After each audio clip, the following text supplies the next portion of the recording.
मात्र हा लढा जेव्हा अंतिम टप्प्यामध्ये येतो त्यावेळी जे लोक स्वतःसाठी लढत होते ते बाजूला होऊन जातात आणि ते सांगतात की हा माणूस चुकीचा आहे। या माणसाने काय केलंय तर या माणसाने समाजाला फसवलंय। मराठ्यांसाठी लढणारा माणूस नव्हे तर मुस्लिमांसाठी, 18 पगड जातींसाठी कधी कधी मुद्दे उचलून त्यांच्यासाठी देखील रिंगणात येणारा माणूस हा आम्हाला योग्य आणि सरस नेहमीच वाटतो। तर सामान्य लोक नेहमी त्या माणसाच्या पाठीमागे उभं राहणार आहेत। त्याचं कारण असं आहे की गरिबीतून आलेलं नेतृत्व आहे, समाजाची जाणीव असणारं नेतृत्व आहे, समाजासाठी निस्वार्थ लढणारं नेतृत्व आहे। त्याचबरोबर आपण जर या महाराष्ट्राचे मुख्यमंत्री म्हणून बघितले त्याविषयी आम्हाला काहीच वाईट वाटत नाही आणि आम्ही ते नेतृत्व मान्य केलेलं आहे। आम्ही म्हणण्यापेक्षा सामान्य लोकांनी ते नेतृत्व मान्य केलेलं आहे। जोपर्यंत त्यांच्यासारखा दुसरा एखादा सन्माननीय मनोजदादा जरांगे पाटील यांच्यासारखा प्रामाणिक माणूस लोक मान्य करत नाही, त्यांच्याविषयी बरीच कॉन्ट्रोवर्सी सध्या सुरू आहे। म्हणजे खरं तर आपण बघितलं की एखाद्या राजाने युद्ध लढावं आणि त्या युद्धामध्ये तह व्हावा, विजय झाला की हार झाला हा प्रश्न न मांडता त्या युद्धात काय मिळवलं हे शोधण्यापेक्षा हा राजाच बदलून टाकावा, हा राजाच चुकीचा आहे, अशी काही लोकांची भूमिका आहे। सर्वसामान्याच्या घरातून एक साधं नेतृत्व पुढे येतं, सर्वसामान्याचं नेतृत्व करतं, सर्वसामान्याला न्याय मिळवून देण्याचा प्रयत्न करतं। मग त्यामध्ये दोन प्रकारचे लोक सामील होतात। एक ज्यांना स्वतःभोवतीचं रिंगण वाढवायचं असतं, स्वतःचा प्रकाश समाजावर लादायचा असतो, आणि दुसरे असे लोक जे डोळे लावून त्या नेतृत्वाच्या मागे जातात आणि समाजासाठी डोळे लावून काम करण्याचा प्रयत्न करतात। मात्र हा लढा जेव्हा अंतिम टप्प्यामध्ये येतो त्यावेळी जे लोक स्वतःसाठी लढत होते ते बाजूला होऊन जातात आणि ते सांगतात की हा माणूस चुकीचा आहे। या माणसाने काय केलंय तर या माणसाने समाजाला फसवलंय। खरं तर त्या माणसाने समाजाला एकत्र केलं, समाजासाठी लढा दिला, सरकारशी मॅनेज झाला नाही तो माणूस, आणि त्या माणसाने आम्हाला मोठं केलं नाही, आमचा चेहरा स्टेजवर दाखवला नाही किंवा आम्हाला आमदार खासदार केलं नाही म्हणून तो माणूस वाईट आहे असं सांगून काही लोक बाजूला होऊन जातात। तेच लोक स्वतःचा विचार करणारे असतात। मग अशामध्ये आपण जर तुलना केली सामान्य लोकांच्या विचाराची आणि सामान्य लोकांच्या पाठिंब्याची, तर सामान्य लोक नेहमी त्या माणसाच्या पाठीमागे उभं राहणार आहेत।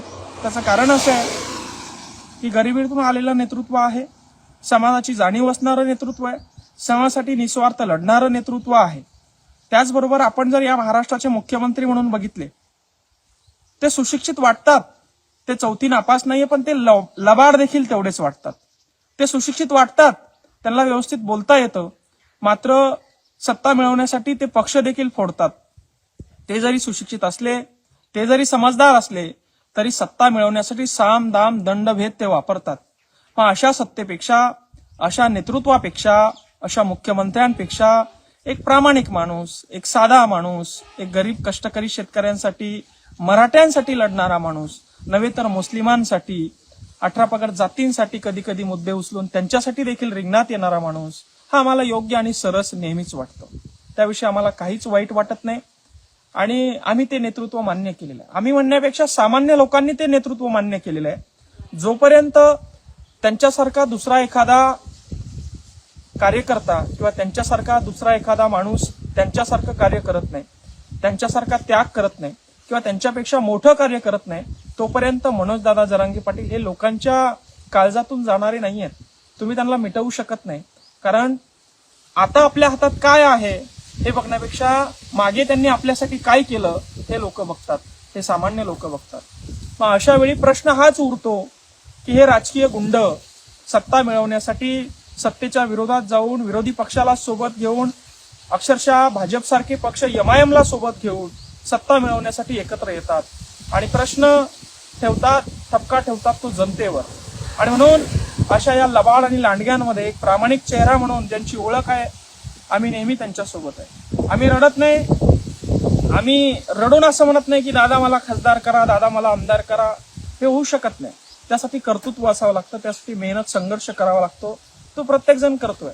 शेवटी आमदार खासदार होऊनच काम करता येतं असं नाही, किंवा जे आमदार खासदार झाले ते काम करतायत असं नाही।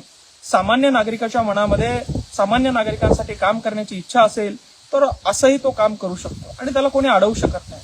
जसं मी आता करतोय सरपंच म्हणून काम, एक साधा सरपंच असून कलेक्टर साहेब असतील, SP साहेब असतील, CO साहेब असतील किंवा कुठला आमदार खासदार कोणीही असेल, मी ठळक त्यांना फोन लावतो. छोटा जरी माझा सातबाऱ्याचा, गायगोठ्याचा, विहिरीचा विषय असेल त्यांच्याकडनं माझे कामं करून घेतो. त्याच्यामध्ये पदाची कुठं मला आवश्यकता वाटत नाही. पण ठीक आहे, काही लोकांना स्वतः मोठं होण्यासाठी आपल्या आरक्षणाचा, आपल्या या आंदोलनाचा फायदा घ्यायचा होता, त्यांनी तो घेतला आणि आता ते उघडे पडत आहे. एवढंच या ठिकाणी मला सांगायचं होतं.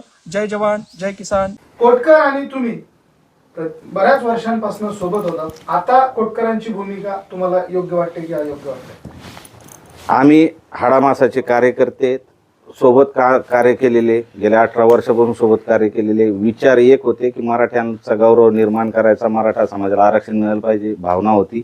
सोबत कार्य केलं, सोबत फिरलो, रात्रंदिवस राहिलो, कुठे म्हणजे ऊन पाऊस वाऱ्याचा विचार केला नाही आणि त्याग तपश्चर्या केलेली. त्याच्यामुळं मी कार्याला हे करू शकत नाही.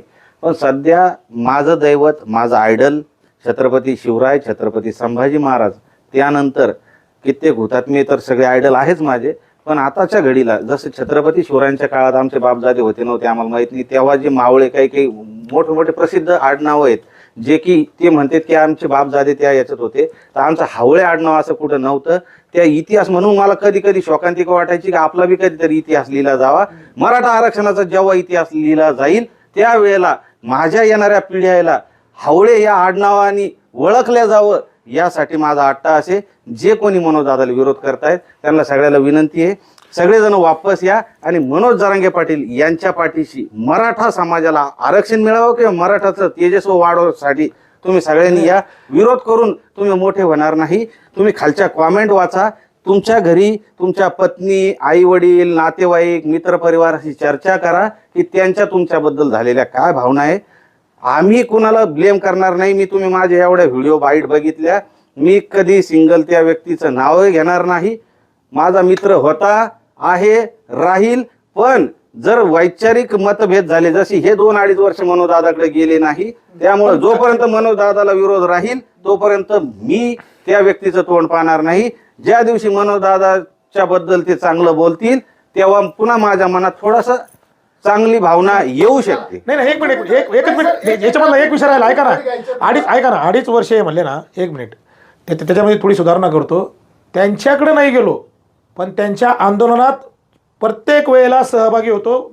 मुंबईच्या आंदोलनात सुद्धा 7 दिवस 8 दिवस. नाही, म्हणजे सांगायचं तात्पर्य, कोटकर हे तुमचे मित्र होते. आता त्यांनी ज्या भूमिका घेतल्यात किंवा त्यांचं जे म्हणणं आहे, त्यांचं म्हणणं असं आहे की माझा अपमान झाला. तुम्हाला वाटतं, कारण तुम्ही बऱ्याचदा सोबत होता आणि या जरांगे पाटील यांच्या आंदोलनात देखील आम्ही तुम्हाला बऱ्याचदा सोबत पाहिलेलं आहे, तुम्हाला वाटतं कोटकरांचा अपमान झालेला आहे? सर, एक जीवलग मित्र असतो समजा. आता समजा तेही जीवलग मित्र असतील, काय कार्य केलेले त्यांनी सांगितलं, आम्ही बऱ्याच सोबत होतो बऱ्याच दिवसाचं. एक जीवलग मित्र आहे, हक्कानं आपण तर किती पातळीला शिव्या बी देऊ शकतो एकमेकाला, तर त्याचा आपण गाव करू शकत नाही. त्याचा राग मानायला नाही पाहिजे. आणि तो राग फक्त तुम्ही दोघांनीच ठरवायला पाहिजे का सगळ्याला, की बा यांना मला अशा शिव्या दिल्या. त्याने म्हणजे दोघांची नाचक्की होती. त्यामुळे जे काय असलं ते आपसात व्हायला पाहिजे होतं. मला असा आजपर्यंत अनुभव आलेला नाही. संघर्ष योद्धा मनोज जरांगे पाटील यांनी मला एका शब्दाने दुखवलेलं नाही.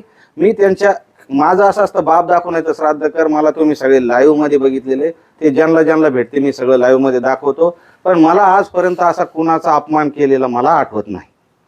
आता ज्या पद्धतीनं कोटकर म्हणतात की बाबा आम्हाला स्कोप मिळत नाही किंवा आम्हाला आमची नावं घेतली जात नाही, या विषयाकडे तुम्ही कसं बघता? सचिन हावळे पाटील याला अगोदर संस्थापक सचिव मी आहे. मी प्रदेश उपाध्यक्ष राहिलो. मी छावामध्ये काम केलं, मराठा महासंघामध्ये केलं. मी सगळ्यांसोबत काम केलं. मला तिकडं पद होतं. आज मनोज जरांगे पाटलासोबत काम करतो. एक मराठा सेवक साधं पद आहे. जरांगे पाटील यांचा सहकारी म्हणून ते पद आहे. आणि त्या नावाने जे मला ओळखलं जातं, त्याच्यामुळं कुठल्याही पदाची आणि याची आवश्यकता नसते. सचिन हावळे पाटील आज घराघरात पोहोचला. फक्त मनोज जरांगे पाटील यांच्या घरात, यांच्यामुळं प्रत्येक घराघरात पोहोचणारा सचिन हावळे.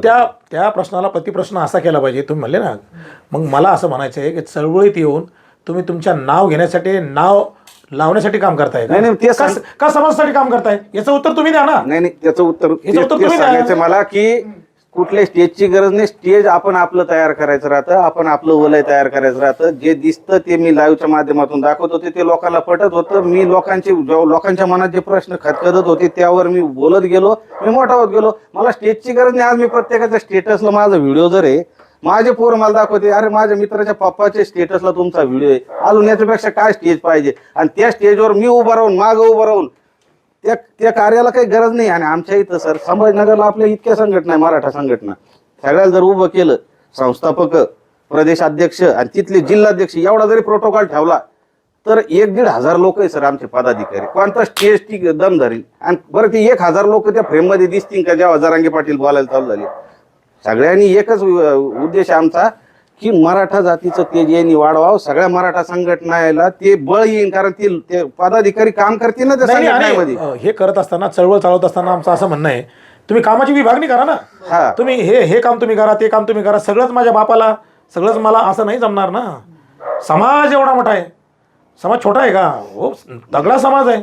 समाजामध्ये कोटकर हे तुमचे मित्र राहिलेले आहेत आणि त्यांचं असं म्हणणं आहे की बाबा ज्या वेळेस एखाद्या माणसाला त्याचं नाव किंवा त्याचं पद किंवा त्याची सन्मान त्याला मिळत नाही, त्यावेळेस त्याचं खच्चीकरण होतं. आणि मग मागची 2 वर्ष 3 वर्ष आम्ही सोबत होतो, पण मला तोपर्यंत ते कळालं नाही आणि मला ते आता जाणीव झाली, मग मी आता सोडून चाललो. या गोष्टीकडे कसं? आता जे माग जे व्हिडिओ तुम्हाला मी आता जे वर्णन केलं, आता जे व्हिडिओ तुम्ही बघताय, हे जे वर्णन केलं हेच विषय मी तुम्हाला सांगितलं ना. कुठले नाव, पद, प्रतिष्ठेची गरज नाहीये. तुमच्या स्किल असलं पाहिजे. माझ्याकडे अगोदर पद होते प्रदेशावरचे, आता माझ्याकडे काहीच पद नाहीये. फक्त मनोज जरांगे पाटील यांचा सहकारी मराठा सेवक हे पद आहे, त्यांना मी मोठा काय सल्ला द्याल तुमच्या मित्र या नात्यानं असं एक सोबत काम केलेलं आहे, त्याचा कार्याचा सलाम आहे. पण जरांगे पाटील हे युग पुरुष आहेत, संघर्ष योद्धा आहे, मराठ्यांचं तेज आहे, मराठ्यांची ढाल आहे. ते जर लढते तर त्यांच्या मागे आपण छातीचा कोट करून त्यांच्या पाठीशी उभं राहायला पाहिजे, ना की विरोध केला पाहिजे. जे विरोध करतील त्यांच्या विरोधात आम्ही, जे सपोर्ट करतील त्यांच्या पाया पडणारे आम्ही.